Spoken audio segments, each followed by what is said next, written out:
trying to find a straight so I can demonstrate to you launch control, because the rolling immediacy of the acceleration is one thing. Off the line with that two-stage gearbox is fascinating. So here we are. Now you're ready. Let's put this into we're in normal now. Let's put it into Sport Plus. Are you ready?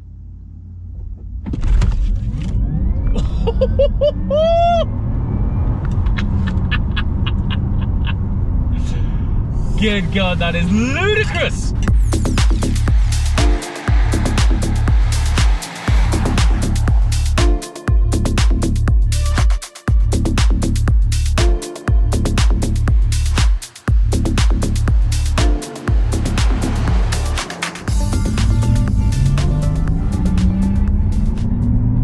There is actually sound there, isn't there? Prepare to turn sharp right. Including the sat-nav. I wonder if she'll be quiet halfway through this video. Anyway, welcome to the serene, sublime, tranquil interior of the all-new 100% electric Porsche Taycan? Depends on which part of the world you're in to how you want to pronounce that, but those things aside, this is a monumental moment for not only Porsche but the car industry as a whole, really. So yes, we're well aware that there has been manufacturers who have come to market with an electric vehicle well before Porsche. However, Porsche, for me, is the brand that I have been most looking forward to in terms of making an electric car exciting. And that's not just to do with the propulsion and the acceleration.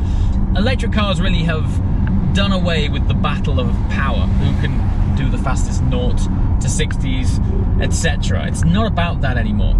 It's an accessible thing to create an electric car which has a 0 to 60 time of 3 seconds, or in the case of some, sub 3 seconds, which is absolutely berserk. To achieve those kinds of numbers in an ICE world, an internal combustion engine world, you're looking in the multiple hundreds of thousands, if not millions, to achieve similar 0 to 60 figures.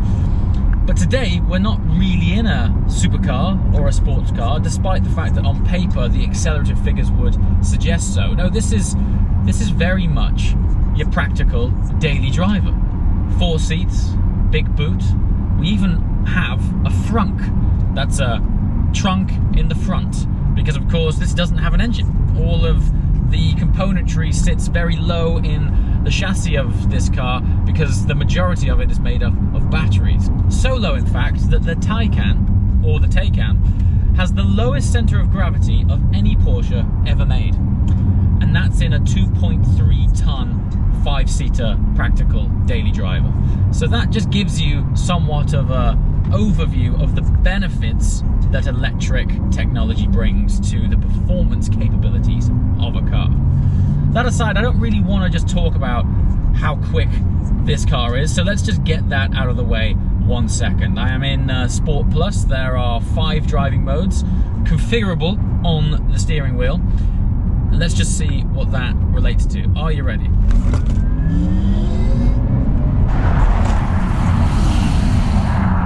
Yes, that was not for dramatic effect. My neck actually did just snap back and my head just hit the seat. What a berserk experience. Are you ready? Look, the reason I don't want to chirp on about the fact that it's so instantaneous is because every electric car is so instantaneous. However, the way that Porsche have specifically designed the power delivery of this makes it exceptionally responsive. I mean, there's not even a ounce of hesitation. It's unbelievable. And of course, 100% of the torque available 100% of the time. It really is something to behold. But really, today I want to share something that this channel was founded on.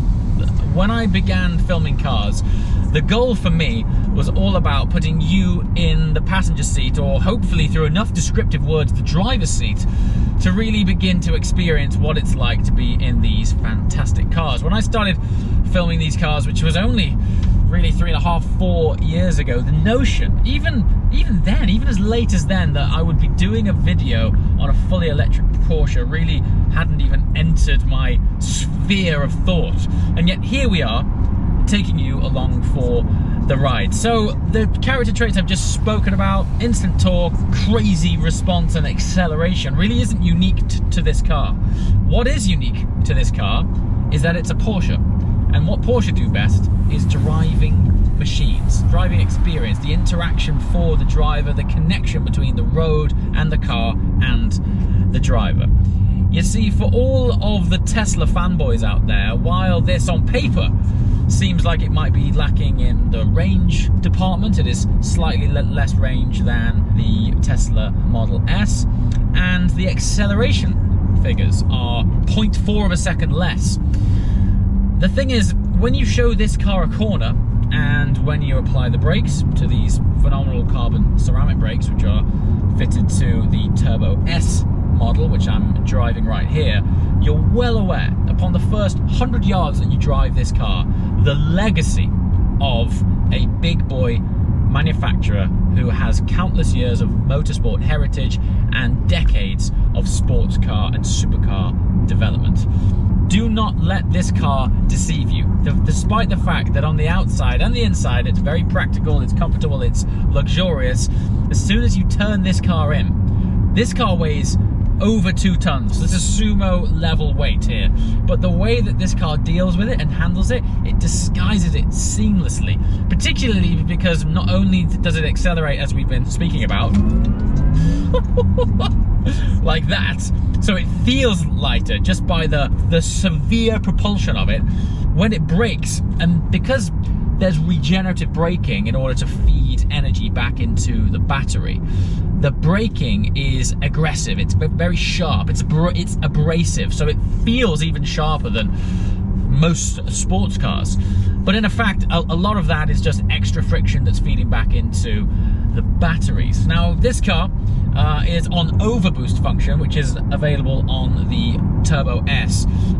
For a few seconds is running the equivalent of around about 720 horsepower. It's over 700 horsepower anyway. That's in the Overboost function, and then it drops it down to a more manageable mid 600 horsepower. It's absolutely berserk, isn't it? Berserk that we're in this car.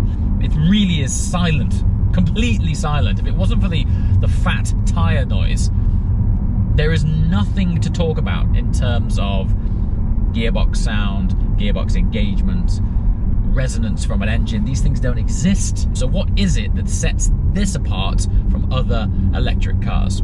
Well, the interior quality first and foremost.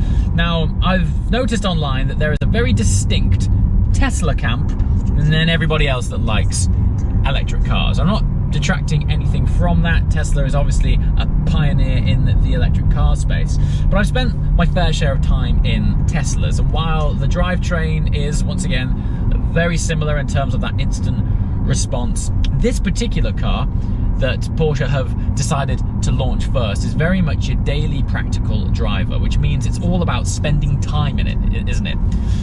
The thing is, when you get into this, and this goes back to the whole legacy of Porsche being a well-established, esteemed, quality manufacturer, you instantly know where you would rather spend your time. Tesla's build quality for me has always been a little bit questionable. It's there, but you can hear squeaks and rattles, and the quality of everything that you interact with isn't quite there for me. But this, to put it bluntly and simply, you're in a Porsche. You're in a Porsche that just so happens to be an electric car. So when you're in it, there is no difference in quality. In fact, I'd go so far as to say that Porsche on this have stepped the quality up even further over a lot of their existing model range. Take, for example, in front of me, there is this 16-inch wide screen. The clarity of it, it's got this beautiful gloss sheet of glass over it, and the whole thing is curved. It sweeps around the driving environment, sort of immersing you further in it. it feels like a 4K screen. It's so crisp and so beautiful that just sitting in it before you've even turned a wheel in this thing feels a special occasion. If you spec the optional screen on the dashboard there, you effectively have 4 screens inside the car. You've got your sat-nav and infotainment, you have your instrument cluster up front showing you speed, range, etc. On the right hand side, if you spec the optional screen, that's basically the control for the passenger if you wanted to interact with the infotainment and sat-nav, so you don't have to take your eyes off the road. And then down here you have the 4th screen, which is climate control, interaction with media, phone, general car settings, etc. So there's a lot of screens. Now, I guess I'm a little bit old school in that I really enjoy interacting with dials and buttons. I particularly like the reassuring clicks and feedbacks that you get when you're interacting with certain things. But on this, there is a very distinct haptic feedback. Haptic being a sort of subtle vibration that happens underneath the screen and underneath your finger. So when you interact with it, it has this reassuring feedback that you have indeed actuated some sort of function. And I do like that. But if you're not into the whole screen thing, you're going to have a hard time in here because the whole thing is screens.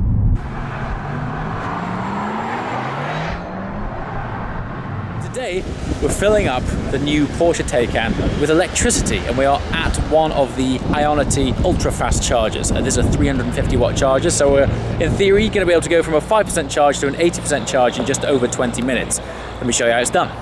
Okay, so here's our Taycan Turbo S. This is the car I've actually been driving all morning, and these are the Ionity charging stations. You can see we've got quite a few cars here charging up right now. These are the really fast charging stations, 350 watts of charging. And this is how you open the charging port with a swipe of a finger, a bit like an iPhone. There it goes, and here is our charger. Now today we're fortunate enough to be at a fast charger, so we're going to open this extra port here, and this is our handle here. So we just take it out. It's actually pretty heavy, pretty chunky cable, and it's as simple as slotting it in, holding it in, like so. And then we have this. We have a Porsche Charging service card. Tap it on there. It's going to register on the dash, and then the charging begins. It really is as simple as that. And now it's glowing. You can see that it's charging, and we'll be ready in about 20 minutes. These have the upgraded wheels with the carbon fiber inlays inside.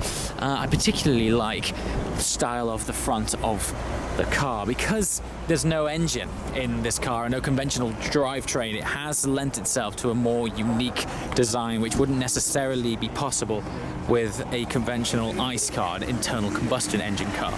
So we have a boot here which will have quite a few bags in, so this isn't bad at all actually. We've got my bags and a colleague's bags hanging around it in the back, but importantly on this car we also have a frunk because of course there is no engine. So let's see if I can open that for us.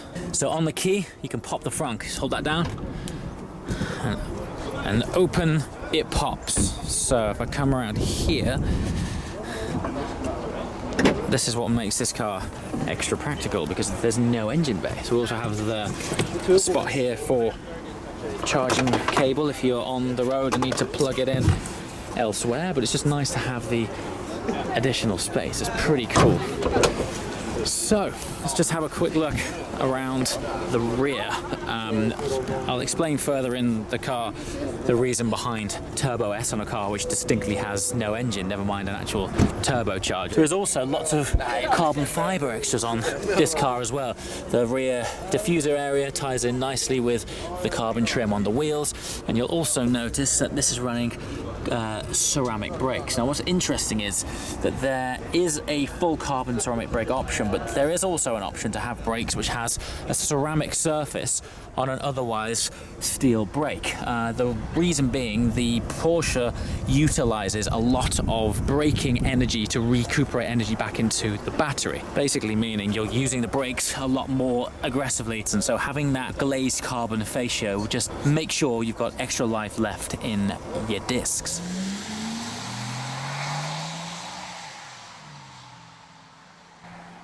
So let's just talk about the drivetrain. And when I say drivetrain, the 800 volt system which is in this car. The reason it's 800 volts is that it allows the car to operate on a lower current. A lower current requires less energy, which means less heat. Less heat in an electric car, actually not dissimilar to an internal combustion engine car, allows all of the components to operate at a higher capacity without any degradation, which is why you might have seen videos online of this car doing launch controls over hundreds of times, generating the same results over and over again. And that's where this thing is great. The consistency of the performance is relentless every single time, and that is down to the 800 volt system. Its thermal capacity has higher resistance because it ultimately operates at a lower temperature. Now, the car is effectively four-wheel drive because it has electric motors on both the front and the rear axle. The rear axle, interestingly, does have, get this word, a gearbox. Now you might be thinking, what's going on here? There's nothing to change gears with. In fact, there's only a drive select switch on the dash here, which puts it into drive, neutral, and reverse. So what's the need for the gearbox? Well, that's where the acceleration comes in. You see, this has a two-stage or two-gear gearbox, which when you're going at lower speeds is in its lower gear, providing very quick, very immediate acceleration at lower speeds. And then when you get to rolling, it clicks into its higher cog, giving it that sort of more longer geared feel. Ultimately, it's kind of an efficiency gear, even though it's in that gear more often than not. It just allows for the ultra super quick acceleration down low, and then it clicks into its second gear. I have actually picked up on it on one or two occasions. When I'm slowing down, I have felt this gearbox flick into its lower setting. It's quite interesting. So just quickly, why is this car called a Turbo S? I mean, quite rightly, there's no turbo in this car anywhere, so you'd be forgiven for thinking, why on earth is it called a turbo?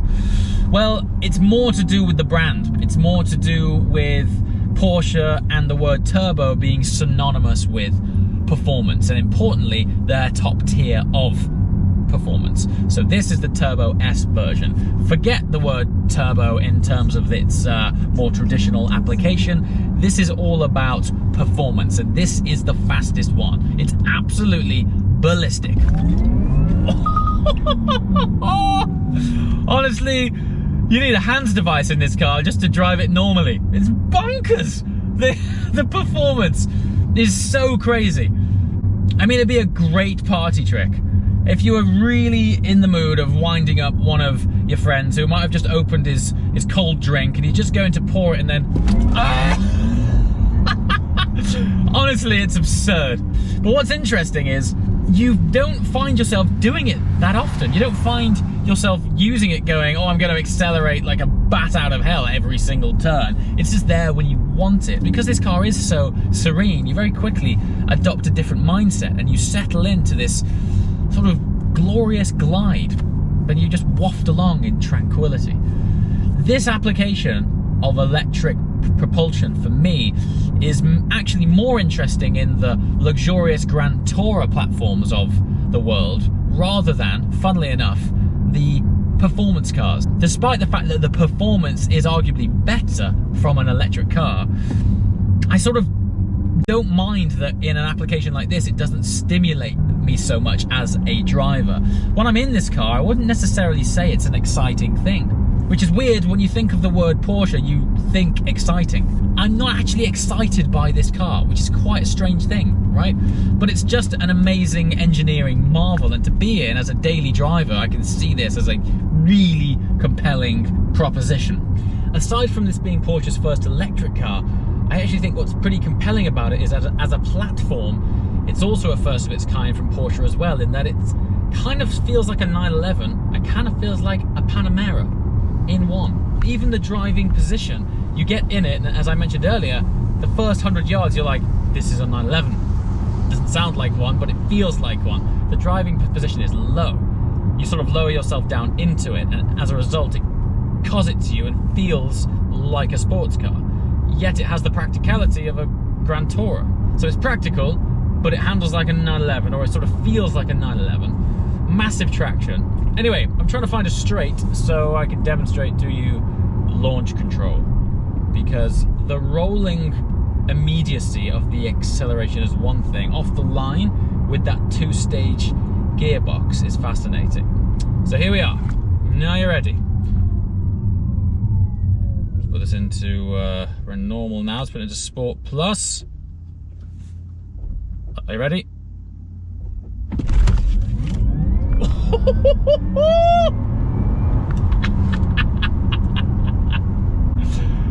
Good God, that is ludicrous!